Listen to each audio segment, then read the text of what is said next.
Hello, world. I know it's been a while. It's been a hot minute.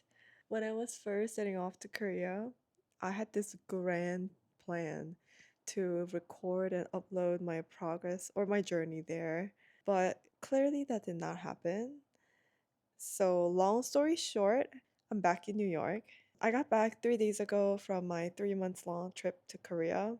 And I thought right now would be a good time to create something to reflect upon my time there. So, about what I did, what I didn't do, what I felt, what I gained. I just wanted to share my time. So, when I was setting off to Korea, if you saw my last video, I had 4 goals. First was to take a well deserved break. And that I would say is a very hard yes. I fully accomplished that. I took a couple trips. Some were 3 days long. I went to Jeonju, I went to Jeju. I also went on a meditation trip, which I'll talk about a little later. That was really nice. I read a lot, went to bookstores, National Library, or just local cafes to just read. I still do that here, but it was nice to be surrounded by books that I normally don't see. Because here I would normally read English books, but I was surrounded by Korean books. That was nice. Something different. Speaking of cafes, oh, Korea has so many crazy cafes. So, as an avid cafe goer, I go to all the cafes in New York. I'm usually the first one to find out about any new cafes that pop up. So, I explored a lot of restaurants, a lot of cafes. And lastly, I think I stayed home a lot.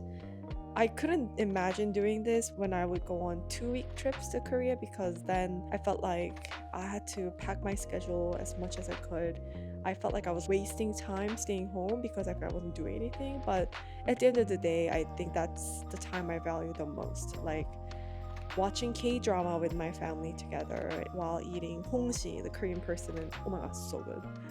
Yeah, this was a time where I found my newfound love for Korean persimmon because it was the right season, the very right season for that, and that was so good. I forgot to mention, but I also volunteered at the Kimpo Foreign Resident Support Center every Saturdays. Working alongside immigrant kids who I also used to be was a very meaningful experience. I got to draw a little more and learn to make natural soaps. My mom's friend once gifted me some before and it helped my skin a lot. So after experiencing the benefits, I also wanted to learn to make my own and be able to give them as well. Oh, I also helped my best friend since kindergarten get married as a kabangsuni. So we've been friends for about 25 years. And yeah, that was another very special moment and I'm so glad that I got to be there for her. My second goal was to come up with a clear goal with tangible goal setting plans. And this, I would say, I accomplished maybe 70 to 80%. This is a very short version, but I did go through some soul searching journey for my career, and I found out that I really liked not just analyzing data, both quantitative and qualitative, not just ending there, but adding my 2 cents to come up with a solution and presenting it to people and sharing it. I talked to a few different people to discuss my findings, and through multiple discussions, I found out that what I want to eventually become is a subject matter expert. But subject matter expert is not really a job, it's what you become. So, or anyone, if you've been in the same industry for quite some time, you might already be one. Like, I might already be subject matter expert in terms of the beauty industry in New York to some degree. So, in order to become a subject matter expert, to play this kind of in house consulting role, I realized that I do lack knowledge to fully become one. So, I decided to pursue an MBA for a career change. November for me was just a month of studying. I went to a Korean 학원 for MBA and I was just going to 학원, home, just oh hi. Yeah, so November was that, all studying. My third goal was to come up with a self-development plan and this I would say I accomplished the 50% because this part had two components. One was to come up with a solid workout plan, and this did not really happen. I did take a few yoga classes. I went to one CrossFit class, and I took one Pilates class, and I went on a run, but none of them really stuck. I think a part of it is due to the fact that I didn't really have a regular schedule. Like 1 month I was going to Hagwon every day, and some weeks I had trips, and it was very hard to stick to one workout program. And excuses. That did not happen. But the second part was to learn to meditate, and that did happen at the end of December. And this was, I think, one of my favorite and the most important experience of my 3 months there. I went to this meditation camp with my mom. It was a 3-day long trip. I pretty much learned the basics of meditations, from what is not meditation to what is meditation. And I can't dare to say that I know what meditation is, but learn that meditation is finding out about your observer.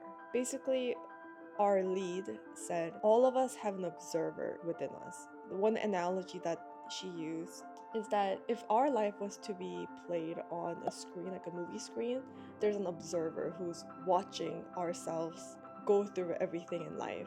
And the goal of meditation is to find out more about that observer who's observing you. That meditation was, in a way, a journey to learn more about the observer to yourself. And because this was more like an introductory course, the lead didn't really get much into it, but she said if your life is playing on the screen and there's an observer sitting in an audience seat, there's also someone who's playing the film to be projected onto the screen. And there's multiple layers and depths to meditation, but obviously we didn't get to that at all. And I learned to meditate through breathing. I learned to meditate by walking, and time there was just so valuable. I feel like I could talk about this more if needed later. And the fourth plan was to find a new job, and this is a work in progress. I did apply to jobs while I was there, but I started applying at the end of November, so that was the start of the holiday season, and honestly it was very hard to get a hold of people, and it was probably stupid of me to start applying. I mean, my expectations were very low because nobody's really working from the end of November till the end of or the beginning of January, so we'll see how this goes.